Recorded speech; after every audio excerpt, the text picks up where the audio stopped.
Hello everybody. कैसे हैं आप लोग? तो एक बार फिर से एक बहुत ही इन्फॉर्मेटिव वीडियो लेकर मैं आपके सामने हूँ। तो जैसा कि टाइटल देखकर आप लोग एकदम एक्साइटेड होंगे और समझ ही गए होंगे, और कुछ लोगों को लग रहा होगा कि कोई क्लिक बेट है क्या, कोई ट्रिक है क्या। तो देखिए, ऐसा कुछ नहीं है, बहुत ही फैक्चुअल इन्फॉर्मेशन पर ये वीडियो है। तो ये वीडियो उन एमबीए एस्पायरेंट्स के लिए है जो बहुत ही मेहनत से कैट जेड सीमेट और काफ़ी सारे एंट्रेंस एग्ज़ाम्स तो देते हैं और अच्छा स्कोर भी वो लोग ले आते हैं। लेकिन जब स्कोर कार्ड उनके हाथ में होता है और वो कॉलेजेस शॉर्टलिस्ट करते हैं, तब उन्हें पता चलता है कि भाई कॉलेजेस की फ़ीस बहुत हाई है।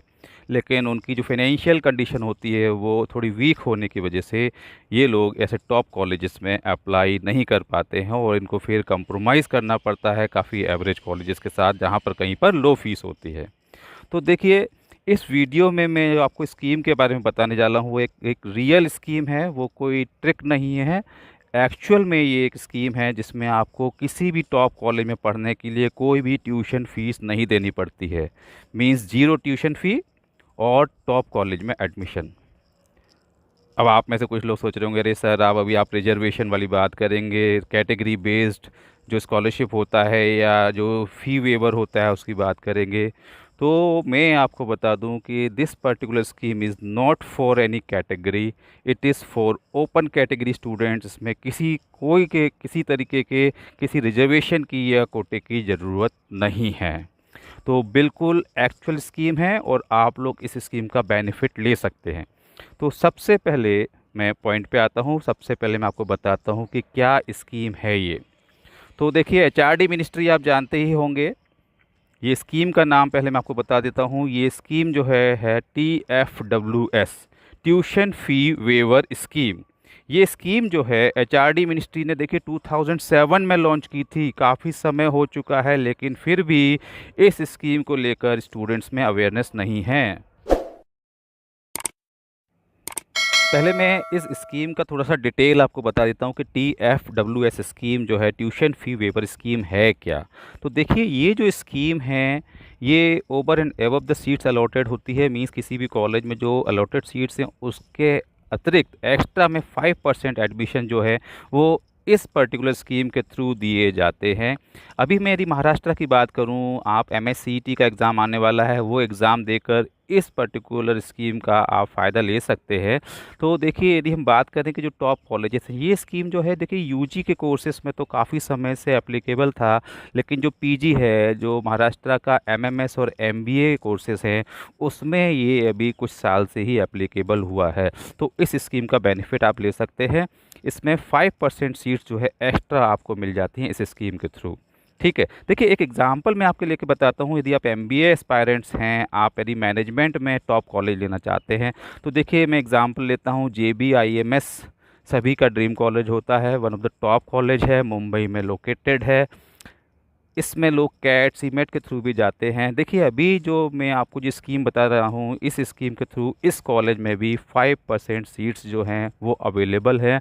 यदि आप इस स्कीम में आते हैं तो आपको यहाँ पर ज़ीरो ट्यूशन फीस देनी होती है। मतलब इतना टॉप कॉलेज भी आपको काफ़ी इकोनॉमिकल वे में अरेंज हो जाता है, क्योंकि ट्यूशन फीस के अलावा बाकी जो भी एक्स्ट्रा फीस होती हैं वो सब आपको देनी है। आपको लगेगा अरे सर वो फीस देनी है तो फिर मतलब क्या निकला। तो देखिए, यदि आप प्रिपरेशन कर रहे हैं एग्ज़ाम की, तो जो 20-30,000 रुपीज़ तो आप ऑलरेडी इन्वेस्ट कर चुके हैं। तो इतना छोटा सा अमाउंट यदि कहीं पे इन्वेस्ट करना है तो I don't think it is a big deal. जहाँ एक समय हम देख रहे हैं कि मैनेजमेंट एजुकेशन इतना कॉस्टली है, लाखों रुपए के कॉलेजेस हैं, वहाँ पर इस स्कीम के थ्रू आपको बहुत ही नॉमिनल अमाउंट में कॉलेज मिल जाता है। तो देखिए, अभी अपन बात करें कि इस स्कीम की एलिजिबिलिटी क्या है। तो देखिए, सभी स्टूडेंट्स नोट कर लें, ये एलिजिबिलिटी इसके लिए कोई कैटेगरी नहीं है। Open category, general students, meritorious student होना चाहिए। बहुत ही मेरिटोरियस स्टूडेंट्स के लिए ही है ये स्कीम। क्योंकि सपोज़ कीजिए आप MSCET देते हैं और JBIMS का कट ऑफ आपका 140 जाता है जनरल कैटेगरी के लिए, तो यदि इस स्कीम का बेनिफिट लेना है तो उससे भी बेटर स्कोर आपको लाना होगा। जो भी कट ऑफ जाता है उसमें जो बेस्ट टॉपर्स रहेंगे वही इस स्कीम के लिए एलिजिबल होते हैं। फिर देखिए, दूसरा इसके लिए एलिजिबिलिटी जो है वो है कि आपका फैमिली का इनकम 8 लाख पर एनम से बिलो होना चाहिए। ठीक है, इससे ज़्यादा यदि आपकी होती है तो आप एप्लीकेबल नहीं माने जाएंगे। फिर आप देखिए, एक बहुत बड़ा इम्पोर्टेंट पॉइंट है, हमारे देश में जो भी गवर्नमेंट स्कीम्स होती हैं वो स्टेट वाइज एप्लीकेबल होती हैं। तो यदि हम मुंबई के टॉप कॉलेज की बात करें, वहाँ पर इस स्कीम का बेनिफिट लेने की बात करें, महाराष्ट्र के किसी भी कॉलेज में बेनिफिट लेने की बात करें, तो वो केवल महाराष्ट्र डोमिसाइल को ही मिलेगा। यदि आप इस स्कीम का बेनिफिट लेना चाहते हैं तो आपको अपने स्टेट के टॉप कॉलेजेस जो हैं उसके लिए सर्च करना पड़ेगा, उनके लिए अप्लाई करना पड़ेगा। तो ये एक स्कीम है जिसका बेनिफिट आप ले सकते हैं। इसका प्रोसेस क्या होता है ये जानना चाहते हैं तो आप नीचे कमेंट बॉक्स में मुझे लिख सकते हैं, मैं आपको पूरा इसका डिटेल्स बता दूंगा कि क्या इसका जो है प्रोसेस होता है इस स्कीम के बेनिफिट को लेने के लिए। तो उम्मीद है कि इस वीडियो में आपको ये हेल्प मिली होगी, और ज़्यादा डिटेल्स के लिए आप एचआरडी मिनिस्ट्री का जो वेबसाइट है उस पर भी जा सकते हैं, इस स्कीम का डिटेल दिया हुआ है। कॉलेज वाइज प्रोसेस चाहिए तो आप कमेंट बॉक्स में कमेंट कीजिए, I will let you know the full detail. तो उम्मीद है कि ये वीडियो आप लोगों को पसंद आया होगा, इसमें काफ़ी इन्फॉर्मेशन आपको मिल गई होगी, और अब आप यदि इस स्कीम का बेनिफिट लेना चाहते हैं तो आने वाले कमिंग एग्ज़ाम के लिए मेहनत से जुट जाइए, अच्छा स्कोर लाइए एंड प्रूव योरसेल्फ। देखिए यदि आपकी फाइनेंशियल कंडीशन अच्छी नहीं है तो इस स्कीम के थ्रू एडमिशन लेने की कोशिश कीजिए।